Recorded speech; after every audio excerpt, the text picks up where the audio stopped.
For years, a quiet rumor has circulated online. A story without proof, without confirmation. Yet, it refuses to disappear. It whispers through forums, social media posts, and late-night conversations. It's a tale of shadows and secrets, of power and intrigue, one that seems torn from the pages of a spy novel. But this isn't fiction. The story, however unverified, has taken on a life of its own, fueled by the very real anxieties of a world on edge. Tonight, we are not telling a thriller. We are examining a political rumor and why so many people believed it. We repealing back the layers of speculation to understand how a narrative without evidence can become so powerful, and what it tells us about the times we live in. This is a journey into the heart of modern myth-making, where the lines between what is real and what is imagined become dangerously blurred. We will explore the political climate that allowed such a story to flourish, and the human psychology that makes us susceptible to its allure. It's a story about information, misinformation, and the search for truth in an age of uncertainty. The story began during one of Venezuela's most unstable periods. By the late 2010s, the nation was in the grip of a profound crisis. The economy had imploded, leading to hyperinflation that rendered the currency almost worthless. Basic necessities like food, medicine, and electricity became scarce luxuries. Supermarket shelves were empty, hospitals were unable to treat patients, and rolling blackouts plunged entire cities into darkness for days on end. This economic collapse triggered a humanitarian disaster. Millions of Venezuelans fled the country, creating one of the largest displacement crises in the world. For those who remained, life was a daily struggle for survival. Against this backdrop of desperation, political tensions reached a boiling point. Mass protests, often met with a heavy-handed response from security forces, became a regular feature of life. The streets of Caracas and other major cities were transformed into battlegrounds. International pressure mounted, with many countries, including the United States, refusing to recognize Nicolás Maduro's presidency following a contentious election. They instead recognized opposition leader Juan Guaidó as the legitimate interim president. Venezuela became a focal point of geopolitical maneuvering, a chessboard for global powers. In moments like these, when official information is tightly controlled and distrust in institutions is rampant, rumors grow faster than facts. The air was thick with speculation, a fertile ground for stories that offered simple explanations for complex and painful realities. It was in this chaotic environment that the whispers began. Some claimed that elite U.S. units were secretly involved in plans against Nicolás Maduro. The story took various forms, but the core elements remained consistent. It spoke of clandestine operations, of covert teams training opposition forces in neighboring countries, of quiet preparations for a swift, decisive strike to topple the government. These were not just idle chats. They were detailed scenarios passed from person to person, evolving and gaining new embellishments with each telling. The rumors pointed to unusual military flights in the Caribbean, to the quiet buildup of American personnel at regional bases, and to anonymous sources within intelligence communities who were supposedly leaking information. No documents ever surfaced. No credible witnesses ever came forward on the record. There was only repetition. The same stories echoed across different platforms, amplified by social media algorithms, created an illusion of consensus. It was a narrative that resonated deeply with both sides of the political divide. For Maduro's opponents, it was a beacon of hope, a sign that their struggle was not in vain and that powerful allies were preparing to intervene. For the government and its supporters, it was proof of foreign imperialism, a confirmation of their long-held belief that the United States was plotting to overthrow their socialist project to seize the country's vast oil reserves. The rumor became a powerful political tool, a weapon in the information war that raged alongside the physical and economic struggles on the ground. It was repeated so often that for many, it began to feel like the truth. The narrative fed into a historical context of U.S. interventions in Latin America, making it seem plausible, even probable, to a population conditioned by history to be wary of its northern neighbor. The story spread far beyond Venezuela's borders, captivating an international audience that watched the crisis unfold from a distance. Journalists, analysts, and amateur sleuths online all tried to connect the dots, poring over satellite images and flight tracking data, searching for the smoking gun that would prove the rumor true. They found patterns that seemed to fit the narrative, coincidences that felt too significant to ignore. The lack of official denial from the U.S. was often interpreted not as dismissal, but as a tacit confirmation. In the world of intelligence, what is not said can often be as loud as what is. Each passing day without a firm rebuke from Washington seemed to add another layer of credibility to the growing legend. And as the political standoff in Venezuela intensified, the whispers of a secret military option grew louder and more insistent. The United States has a long history of influencing events beyond its borders, sometimes openly, sometimes quietly. So when people hear a dramatic story, it doesn't sound impossible. This history creates a fertile ground for speculation, from interventions in Latin America during the Cold War to more recent operations in the Middle East.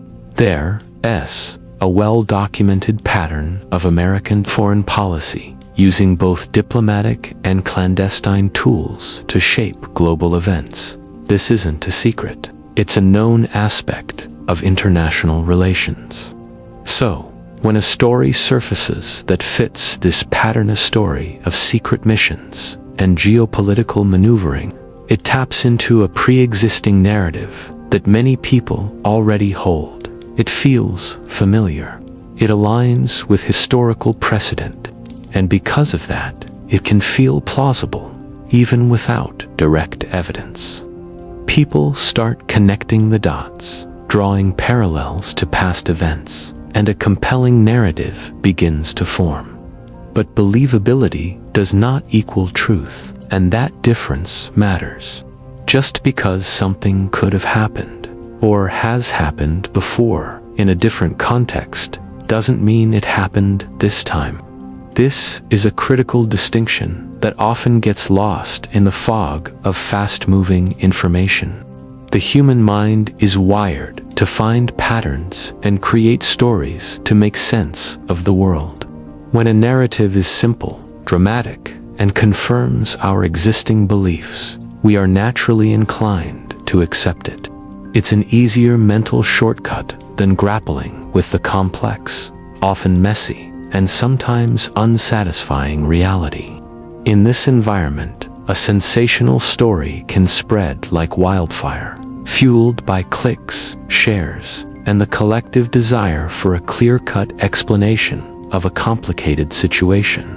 The very factors that make the story so believable are also what make it so potent and potentially misleading. It's a cognitive trap where the feeling of truth overpowers the search for facts. So what did reality actually look like?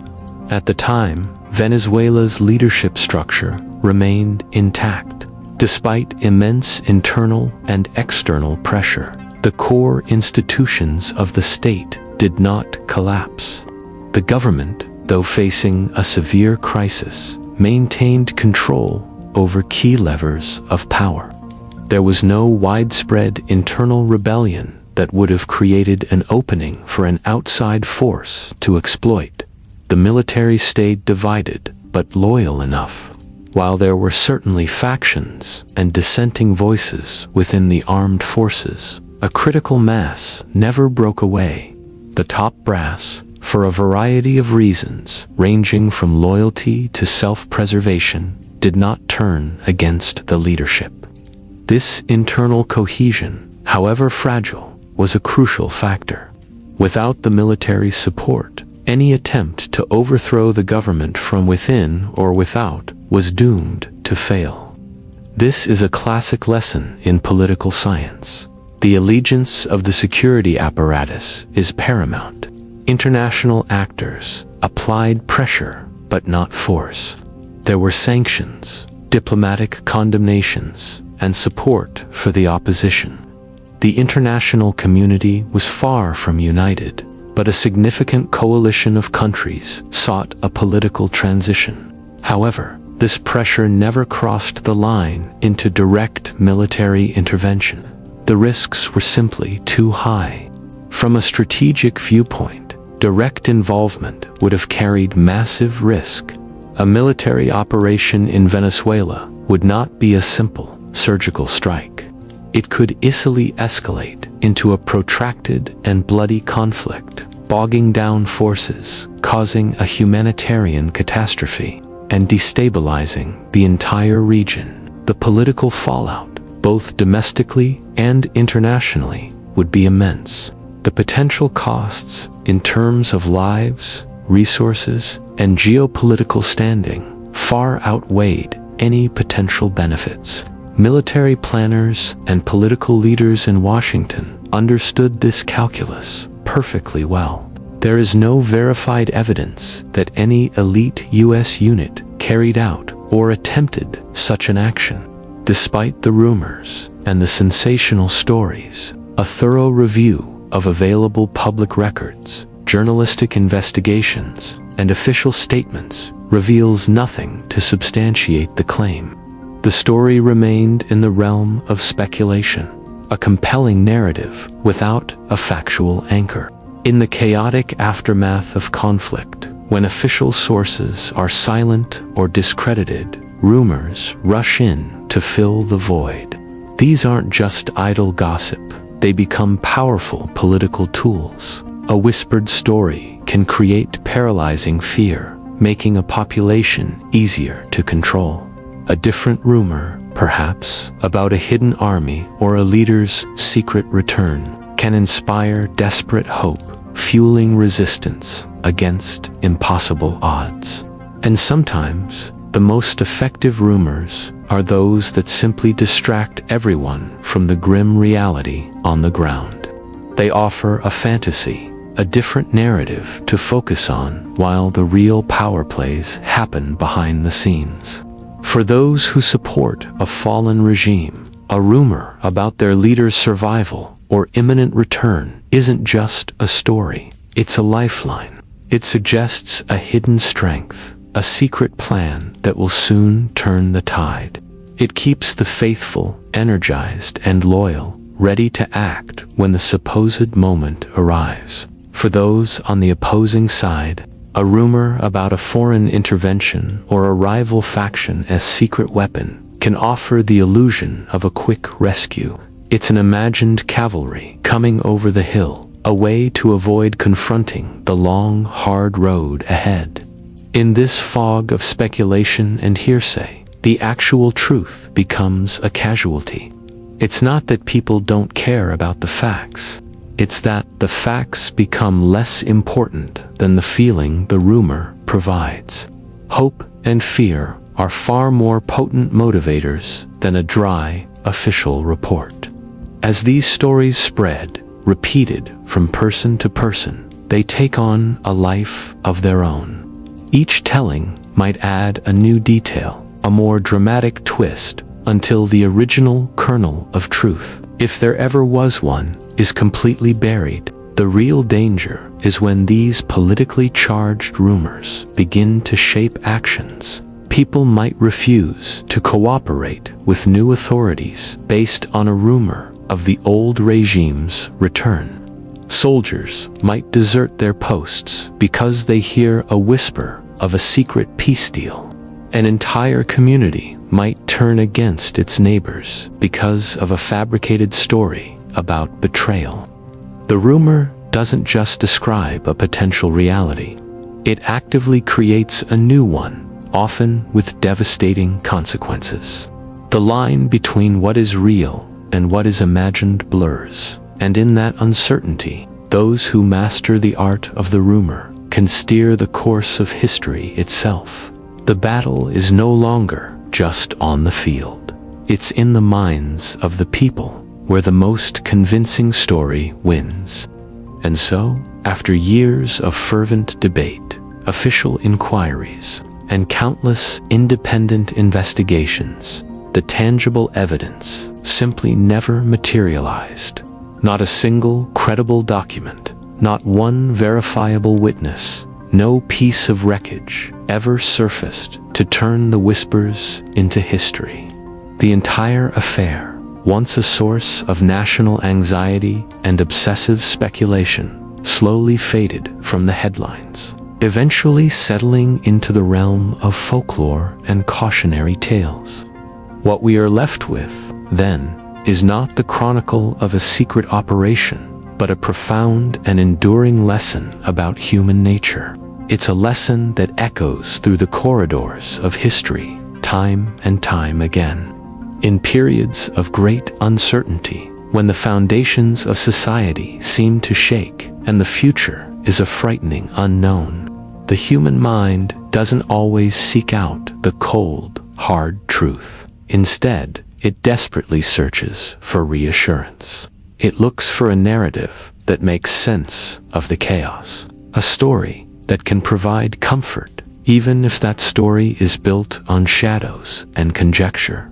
And sometimes, for a populace gripped by fear, a rumor feels safer than the stark, often unsatisfying reality. The idea of a hidden hand, a grand design, can be more palatable than the randomness of tragedy or the simple, mundane explanation of human error. It imposes order on a world that feels disorderly. This event serves as a powerful reminder that the stories we tell ourselves in the dark are often more revealing than the facts we discover in the light. They show us our deepest anxieties, our collective hopes, and our perennial need to find meaning, even where none may exist. The truth, as it turned out, was far less dramatic than the fiction. But the fiction tells us a far more interesting truth about ourselves. If this exploration of history's hidden corners has sparked your curiosity, consider subscribing for more journeys into the past. We have many more stories to uncover together. Thank you for watching.